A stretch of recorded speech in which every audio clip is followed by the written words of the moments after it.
اللهم أعتق رقابنا من النار ورقاب أزواجنا من النار ورقاب آبائنا وأزواجنا وذرياتنا من النار. بسم الله الرحمن الرحيم. Assalamualaikum warahmatullahi wabarakatuh. Alhamdulillah wassalatu wassalamu ala Rasulillah wa ala alihi wa sahbihi wa mawalah wa la hawla wa la quwata illa billahi wa ba'du. Alhamdulillah, segala puja dan puji hanya milik Allah Subhanahu wa ta'ala. Salawat dan juga salam kita hadiahkan kepada Rasul kita Nabi besar Muhammad sallallahu alaihi wa ala alihi wasallam. Ma'asyiral muslimat yang dimuliakan Allah Subhanahu wa ta'ala, alhamdulillah di pagi ini kita bisa kembali duduk untuk berthalabul ilmi di Masjid Darul Ilmi. Dan pembahasan yang kita akan bahas insyaallah, kita akan membahas beberapa amalan harian yang memiliki keistimewaan sangat besar sekali untuk menghilangkan kesulitan-kesulitan yang terkadang kita buntu untuk menghadapinya. Tapi biiznillah, dengan izin Allah Subhanahu wa ta'ala, dengan amalan-amalan ini, maka berdasarkan Al-Quran dan Sunnah Nabi sallallahu alaihi wasallam, kalau kita amalkan dalam kehidupan kita, maka akan bisa menguraikan setiap permasalahan yang kita hadapi. Apa saja amalan-amalan itu? Ma'asyiral muslimat yang dimuliakan Allah Subhanahu wa ta'ala, setiap kita, saya, ibu atau siapapun, dalam kehidupan ini pasti ada saja masalah. Dan terkadang masalah itu bukan satu, tetapi bertumpuk-tumpuk. Terkadang satu masalah belum kelar, datang pula masalah yang lainnya. Baik masalah itu berkaitan dengan ekonomi, baik masalah itu berkaitan dengan keluarga, baik masalah itu berkaitan dengan kesehatan, dan masalah-masalah yang lainnya. Karena selama kita hidup di dunia ini dipastikan banyak masalah. Karena kehidupan yang tidak ada masalah itu hanya di sorga. Kalau kita masih hidup di dunia ini pasti banyak masalah. Dan tentu yang namanya masalah itu kan terkadang besar, terkadang kecil, terkadang sedikit, terkadang banyak. Terkadang kita bisa lepas dari masalah itu, terkadang buntu untuk menghadapi masalah itu. Tetapi syariat Islam ini syariat yang sempurna, mengatur segalanya. Termasuk juga Allah Subhanahu wa ta'ala mengarahkan kepada kita untuk melakukan beberapa amalan lewat lisan Nabi sallallahu alaihi wasallam tentunya, yang dengan amalan-amalan itu biiznillah, dengan izin Allah dan dengan keyakinan kita kepada Allah Subhanahu wa ta'ala, insyaallah masalah-masalah yang kita hadapi itu akan mudah diuraikan. Apa saja? Yang pertama, taqwallahi azza wa jalla, meningkatkan ketakwaan kita kepada Allah Subhanahu wa ta'ala. Karena Allah Subhanahu wa ta'ala yang mengatakan di dalam Al-Quranul Karim, wa man yattaqillaha yaj'al lahu makhraja. Barang siapa yang bertakwa kepada Allah Subhanahu wa taala, maka Allah Subhanahu wa taala akan mudahkan jalan keluarnya. Ini janji Allah. Jadi Allah Subhanahu wa taala berjanji dalam Al-Qur'an, siapapun yang meningkatkan ketakwaan kita kepada Allah Subhanahu wa taala, maka masalah serumit apapun, maka pasti Allah Subhanahu wa taala akan carikan jalan keluarnya. Bagaimana cara menguraikannya? Allah nanti akan bimbing itu. Karena kita tahu bahwa semua permasalahan yang kita hadapi itu kan memang datang dari Allah. Allah yang menciptakan masalah itu. Tetapi kita yakin bahwa dengan semakin dekatnya kita kepada Allah, Allah akan mengangkat masalah yang Ia ciptakan sendiri. Di dalam surah Al-A'raf ayat 96, Allah Subhanahu wa taala mengatakan, "Walau anna ahlal qura amanu wattaqau la fatahna 'alaihim barakatim minas sama'i wal ardh." Kalau seandainya penduduk negeri itu mau beriman dan bertakwa, maka kami akan buka atas mereka berkah dari langit dan berkah dari bumi. Maksud berkah dari langit dan bumi artinya kebaikan. Dan kebaikan itulah yang kemudian menjadikan kita terhindar dari permasalahan. Secara logika, kalau seandainya kita ini butuh sesuatu, entah mungkin kita butuh modal, atau hendak membangun usaha, atau hendak membangun rumah, membeli tanah, pokoknya berkaitan dengan uang lah. Kemudian kita punya saudara, punya teman yang baik dengan kita, dan dia orang kaya raya. Dan kalau seandainya kita meminta kepada dia, pasti dia akan ngasih, karena baiknya orang itu kepada kita. Itu saja kita ini sudah rasanya sudah tenang. Ini baru makhluk dengan makhluk. Macam mana kalau yang membantu kita itu adalah Allah Subhanahu wa taala, Zat yang maha kaya, yang maha mampu melakukan segala-galanya. Tentu harusnya kita lebih tenang lagi, karena sebesar apapun permasalahan, kalau Allah ikut campur tangan itu, maka masalah itu akan mudah diuraikannya. Tapi sekecil apapun masalah, kalau Allah tidak di dalamnya, maka akan sulit keluar dari situ. Makanya yang pertama adalah taqwallahi azza wa jalla. Bertakwalah kepada Allah azza wa jalla dengan menjalankan perintah dan menjauhi larangan. Ini yang pertama. Yang kedua, at-taubat wal istighfar. Perbanyak tobat dan perbanyak mengucap istighfar, astaghfirullahaladzim. Dan itu berdasarkan hadis Nabi sallallahu alaihi wasallam.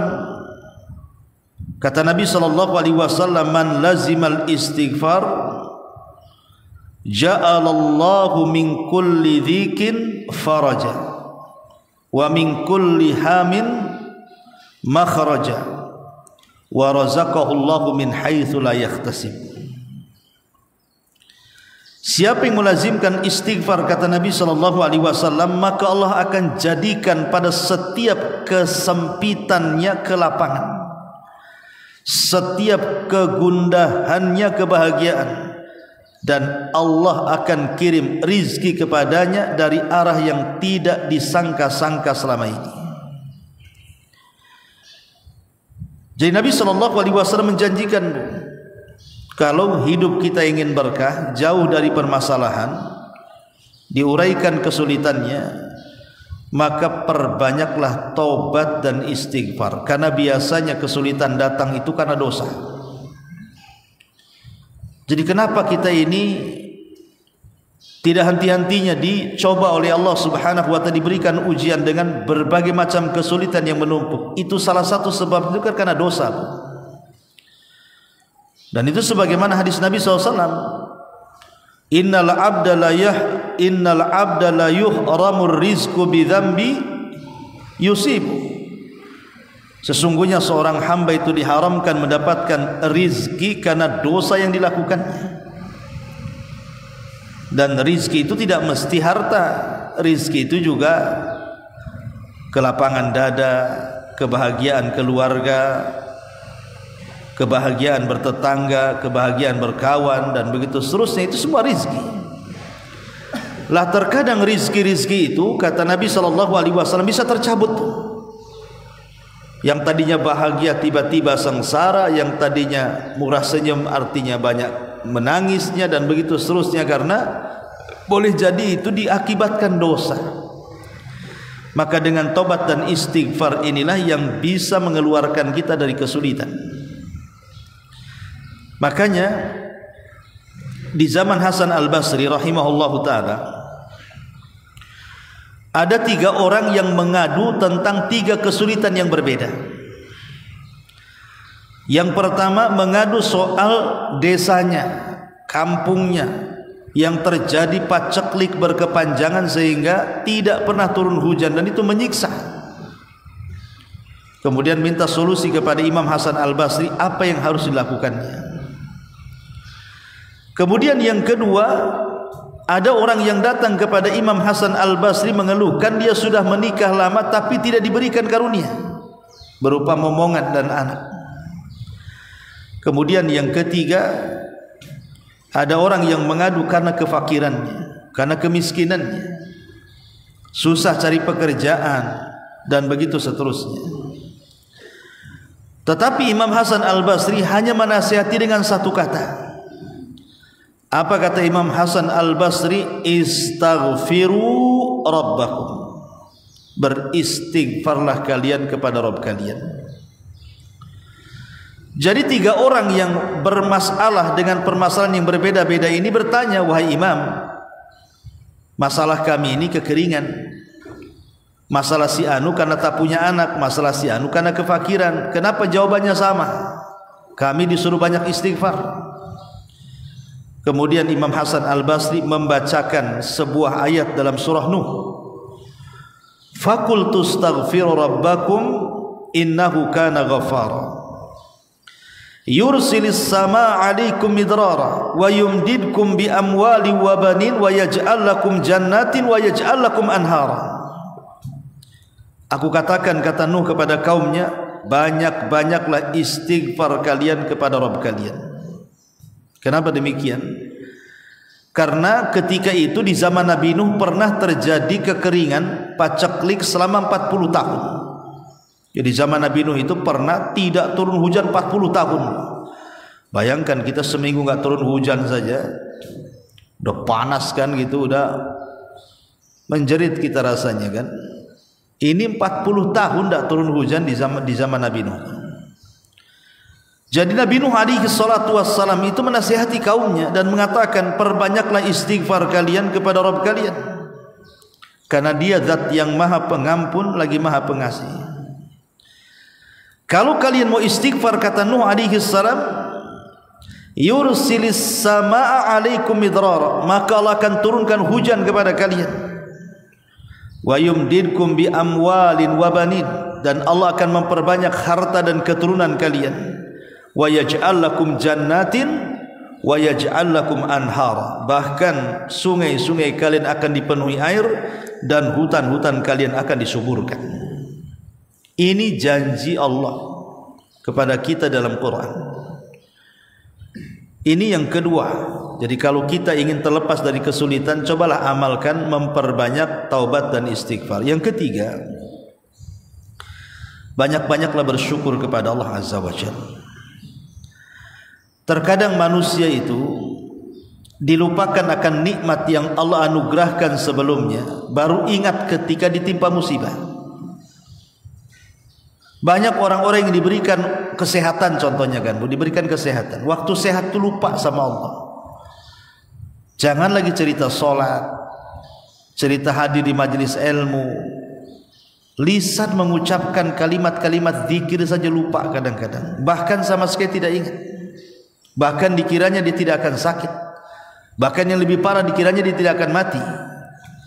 Tapi sekali Allah coba dengan penyakit, dia pun kemudian tumbang, tidak bisa bergerak, boleh jadi stroke atau yang semacamnya. Baru dia ingat Allah, baru dia berzikir, baru istighfar, takut mati. Apa harus nunggu sakit dulu baru takut mati? Ketika sehat kemana? Padahal nikmat sehat itu akan ditanyakan. Sihhatuka qabla saqami, kata Rasul, sehatmu sebelum sakitmu akan ditanya. Kalau seandainya kita tidak pernah mengingat Allah di waktu senang, jangan harap Allah akan ingat kita di waktu susah. Karena hanya orang-orang yang diperhatikan Allah di waktu susah itu, ketika di waktu senang dia betul-betul mengenal Allah Subhanahu wa taala. Kata Nabi sallallahu alaihi wasallam, ta'arraf ilallahi fir raha ya'rifka fi syiddah. Kenali Allah di waktu engkau senang, nanti Allah akan kenal engkau di waktu susah. Maka kalau ingin dihilangkan kesulitan kita, banyak-banyaklah bersyukur kepada Allah. Bersyukur akan nikmat, minimalnya kalau kita kena musibah, bersyukur akan nikmat yang masih ada. Umpamanya ibu sakit, jangan ibu lah, yang lain aja ya. Contoh si A sakit, kalau dia bisa bersyukur bu, maka biasanya dia akan melihat ke yang lainnya.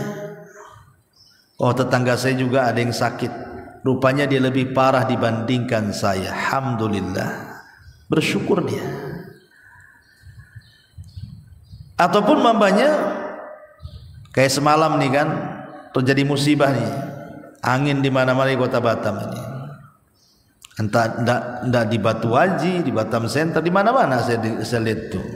Ada yang terangkat rumahnya, ada yang pohonnya jatuh, tiang listrik tumbang, macam-macam. Makanya kan ibu merasalah semalam gimana kan waktu maghrib itu. Terkadang kalau seandainya Allah takdirkan, boleh jadi mungkin rumah kita terkena musibah, entah terangkat atapnya ya, tapi kita masih bersyukur. Nasib baik baru rumah saja yang hilang atapnya, coba kalau saya yang hilang kepalanya, kan jadi masih bersyukur juga. Alhamdulillah saya selamat, rumah saja yang rusak. Itu namanya bersyukur bu. Bersyukur akan nikmat yang tersisa, jangan terpikir musibah yang ada. Sebab kalau orang banyak berpikir soal musibah yang ada, dia lupa dengan nikmat Allah yang tersisa, itu nggak akan pernah bahagia hidupnya. Stres, mikir terus jadinya. Makanya syukur itu salah satu yang bisa mendatangkan nikmat. Allah Subhanahu wa taala mengatakan, la in syakartum la azidannakum wa la in kafartum inna adzabi lasyadid. Kalau kalian bersyukur kepada Allah, ku tambah nikmatku untuk kalian. Tapi kalau kalian kufur, justru azabku menanti kalian. Ini yang ketiga. Yang keempat, as-shadaqatu wal infaqu fi sabilillah. Bersedekah. Justru yang menghilangkan kesulitan itu bersedekah. Makanya ada istilah dalam Quran itu, wa man qudira alaihi rizqu fal yunfik. Kalau disempitkan rizkinya, biar lapang, berinfak. Ini Allah yang mengatakan. Masa sih Ustaz, saya ini sudah jatuh, ketimpa tangga, ketimpa genteng lagi, banyak timpa. Cemana saya akan keluar? Infak pun tak ada ya. Bersedekahlah walaupun sedikit. Boleh jadi sedekah itu menjadikan Allah lapangkan rizki kita. Karena Rasul yang mengatakan, ma naqasa min malis sadaqati bal yazdad bal yazdad bal yazdad. Tidak mungkin berkurang harta yang disedekahkan, bahkan bertambah, bertambah, bertambah dan bertambah. 3 kali Rasul mengatakan seperti itu. Dan harus yakin kita ini bermuamalah dengan zat yang maha kaya. Jangan perlu takut. Jangan pernah takut, karena kita sedang bermuamalah dengan zat yang maha kaya. Karena biasanya setan yang datang ke telinga kita mengatakan, jangan infak nanti kau fakir, jangan infak nanti kau miskin, ya'idukumul faqra wa ya'murukum bil fahsya. Ujung-ujungnya ketika dia terhasut dengan setan tak mau infak, akhirnya betul-betul tak mau infak, maka uangnya diwaswasi setan, gunakan uang itu untuk maksiat, gunakan uang itu untuk maksiat. Itulah wa ya'murukum bil fahsya. Ya. Ini yang keempat. Yang kelima, al-atfu wal ihsan bid du'afa. Lembut dan senantiasa berbuat baik kepada orang-orang yang lemah, orang-orang yang jauh lebih fakir dari kita. Terkadang saya lihat kan di Batam ini ada perumahan itu kontrasnya begini, itu perumahan menengah ke atas, ya boleh dikata elit lah, tapi kemudian terpagar di situnya ada rumah ruli sampingnya. Saya lihat ada beberapa rumah orang-orang kaya raya itu sampingnya ruli, rumah liar orang-orang miskin. Ya. Ini terkadang ada orang-orang kaya tak punya hati, di sampingnya dipertontonkan orang-orang lemah, orang-orang miskin, tapi tidak punya kasihan sama mereka. Pada itu kesempatan itu, ya kan? Nanti kalau digusur di situ, hilanglah orang-orang miskin itu di situ. Jadi Anda ini kalau tinggal di rumah-rumah orang kaya, siapapun lah yang kebetulan punya tetangga orang-orang gak mampu, ini kesempatan besar sebenarnya, supaya Allah banyak memberikan berkah kepada kita, menghilangkan kesulitan kita, bantu sebagian harta kita untuk mereka. Karena Rasul yang mengatakan dalam Al-Quran itu, dalam hadis Nabi mengatakan, hal tungsaruna wa turzakuna illa bidu'aifikum. Tidakkah kalian ditolong dan diberikan rezeki itu kecuali karena orang-orang lemah di antara kalian. Jadi penyebab orang itu bisa kaya karena ada orang lemah di sekitarnya. Doa-doa mereka itu mustajab. Ya. Dan ketika kita bersedekah kepada orang-orang lemah itu, bukan kita yang berhajat kepada mereka. Bukan mereka yang berhajat kepada kita, kita yang berhajat kepada mereka. Karena ada orang yang merendahkan orang miskin seolah-olah yang butuh itu orang miskin kepada kita yang kaya. Salah, Anda yang kaya butuh kepada orang miskin, karena Anda ditolong dan diberikan rizki itu karena mereka. Jadi menolong saudara-saudara kita yang tidak mampu itu bisa menghilangkan kesulitan hidup kita. Ini yang keenam, yang kelima.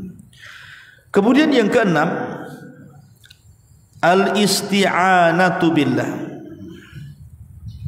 Kalau kita banyak masalah, dirundung dengan berbagai macam kesulitan dalam kehidupan kita ini, cobalah minta pertolongan kepada Allah. Kapan itu? Ambil di waktu-waktu mustajab doa. Seperti apa mustajab doa? Malam hari, di sepertiga malam akhir, itu mustajab doa. Ibu bangun di jam 12 atau jam 1 gitu kan, kemudian mengambil wudhu, kemudian ibu tahajud di situ, kemudian setelah itu angkat kedua tangan, minta kepada Allah diselesaikan masalahnya. Tidak ada yang mustahil bagi Allah. Walaupun bagi kita mustahil keluar dari kesulitan, bagi Allah itu mungkin semua. Tidak ada yang mustahil bagi Allah. Seberat apapun kesulitan yang kita hadapi, ringan bagi Allah mengeluarkannya. Karena Allah yang menciptakan kesulitan, Allah juga yang akan mengeluarkan kita dari kesulitan kan. Minta kepada Allah dengan cara isti'anah, minta pertolongan kepada Allah Subhanahu wa taala supaya dikeluarkan dari kesulitan kita itu. Kapan itu? Ambil waktu-waktu mustajab doa. Kan waktu-waktu mustajab doa kan banyak, salah satunya yang terbaik adalah di sepertiga malam akhir, dan yang lebih baik lagi di saat kita sedang sujud, karena disitulah kedekatan kita dengan Allah Subhanahu wa taala, sedang sujud, sedang tahajud, minta kepada Allah. Ini yang keenam. Yang ketujuh, akhdhu bil asbab. Ambil sebab. Ya. Ambil sebab. Ketika Siti Hajar ditinggal oleh Ibrahim bersama Ismail di sebuah lembah. Sudah habis makanan dan minuman, tidak ada orang yang melintas di situ, tidak ada tanaman dan pepohonan, tidak ada pula makanan dan minuman. Pokoknya secara logika harus mati tuh dua manusia mulia, Hajar dan juga Ismail. Tetapi Hajar mengajarkan kepada kita bentuk tawakal dengan cara apa? Akhdhu bil asbab, mencari sebab. Makanya Hajar kemudian berusaha untuk mencari air, bergerak ke sana, bergerak kemari, naik ke bukit Safa, turun ke bukit Marwah, balik lagi ke Safa, balik lagi ke Marwah, sampai 7 putaran. Ketika sana sini nggak dapat air, dia khawatir dengan putranya Ismail.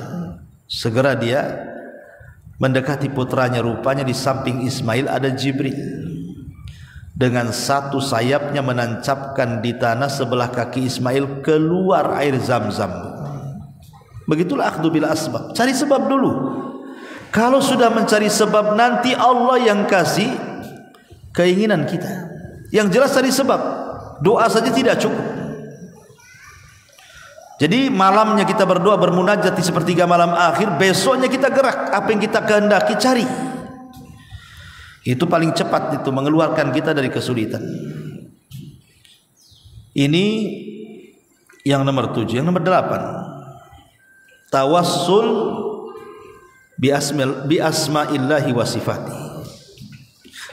Bertawassul dengan nama-nama Allah dan sifat-sifatnya, atau bertawassul dengan amal saleh dan orang yang saleh yang masih hidup.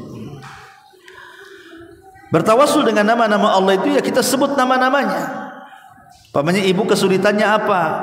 Oh, kesulitannya ekonomi, berarti perbanyak mengucapkan kalimat ya Razzaq, ya Razzaq, urzuqni. Wahidat yang maha pemberi rizki, wahidat yang maha pemberi rizki, berikanlah rizkimu kepadaku. Perbanyak. Kalau ibu yang ingin tobat karena terlampau banyak dosa, perbanyak ya Ghafur, ya Ghafur. Ya. Kalau ibu tidak ingin dibicarakan tetangga, tidak ingin dijelek-jelekan dan direndahkan tetangga karena aib ibu yang ibu hadapi, maka ibu perbanyak menyebut kalimat sitir ya sitir ya sitir, usturni. Wahidat yang maha penutup aib, wahidat yang maha penutup aib, tutuplah aibku. Dan begitu seterusnya. Gunakan nama-nama Allah sesuai dengan hajat ibu. Ibu hajatnya apa? Hajatnya pengen punya anak, ya perbanyak kalimat ya Wahhab, ya Wahhab, berikanlah keturunan kepadaku, dan begitu seterusnya. Maka bertawassul dengan nama-nama Allah dan sifatnya, atau bertawassul dengan amal soleh. Ibu teringat dulu pernah beramal apa lah kan itu, entah bersedekah, entah menyayangi tetangga, entah pernah berbuat baik kepada manusia. Ingat-ingat, kita kira-kira nih dalam kehidupan ibu itu, ibu pernah mengamalkan amalan apa yang paling indah sepanjang sejarah ibu hidup tuh, yang paling ikhlas tuh. Gunakan amalan itu untuk di hari ibu sedang kesulitan. Ya Allah, kok hidup saya ini kok sulit sekali, sudah seminggu, sudah sebulan seperti ini. Dulu saya pernah berbuat baik sama si Anu, dan saya lakukan dengan ikhlas.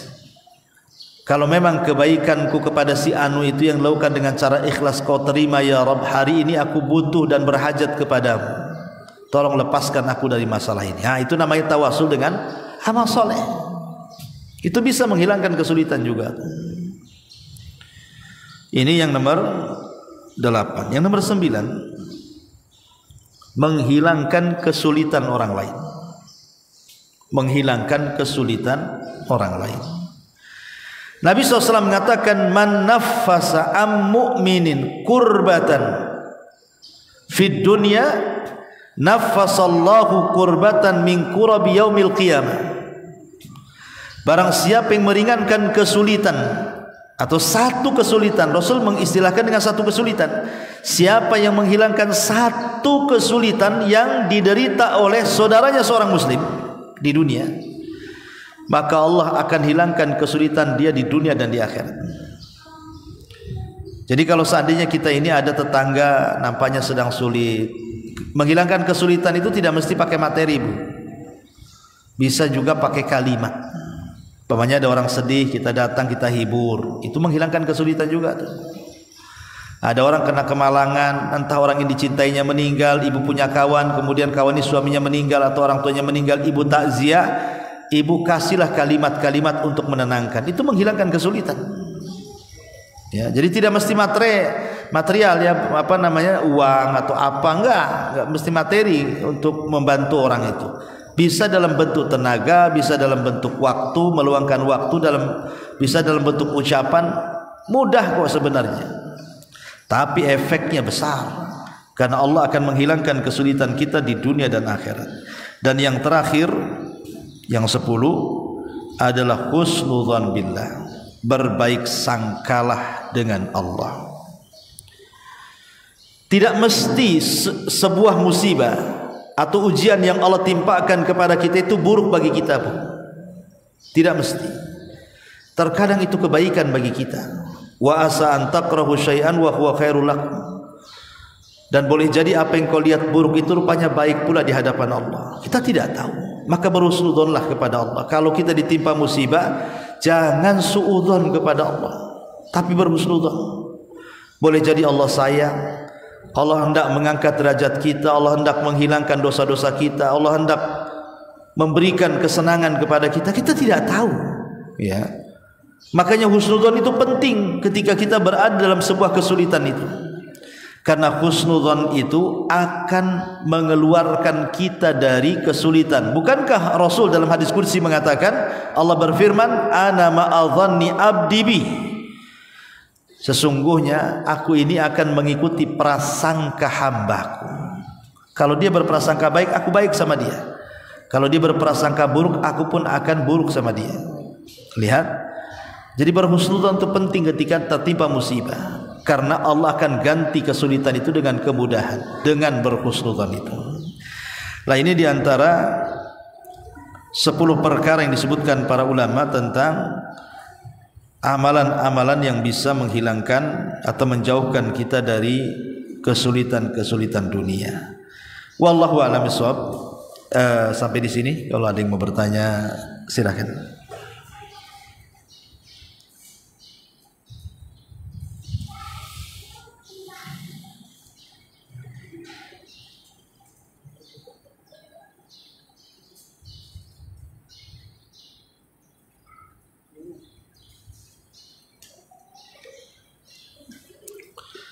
Nggak ada, Bu? Taib.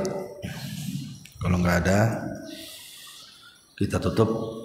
Mudah-mudahan kita berdoa kepada Allah Azza wa Jal, karena ini cuaca juga katanya menurut informasi beberapa hari ke depan mungkin cuaca kurang baik, ya kan? Kita berdoa kepada Allah, semoga Allah Subhanahu wa ta'ala melindungi kita dan keluarga dan juga kota Batam tercinta ini. Dan ada himbauan hati-hati keluar malam, kalau ada angin sebaiknya tidak usah keluar malam lah. Karena saya lihat tuh musibah-musibah yang terjadi itu, Bu, itu rata-rata malam hari. Musibah-musibah yang terjadi dimanapun yang memakan korban itu rata-rata di malam hari atau mendekati waktu subuh. Ya, maka saya himbau juga ibu-ibu nggak usahlah keluar malam-malam kan, kecuali karena ada kebutuhan mendesak saja. Karena cuaca ke depan ya mudah-mudahan baik-baik saja kan itu. Cuma saya dapat informasi saja. Wallahu a'lam. Subhanaka bihamdika asyhadu an la ilaha illa anta astaghfiruka wa atubu ilaik. Allahu ta'ala alam. Assalamualaikum warahmatullahi wabarakatuh.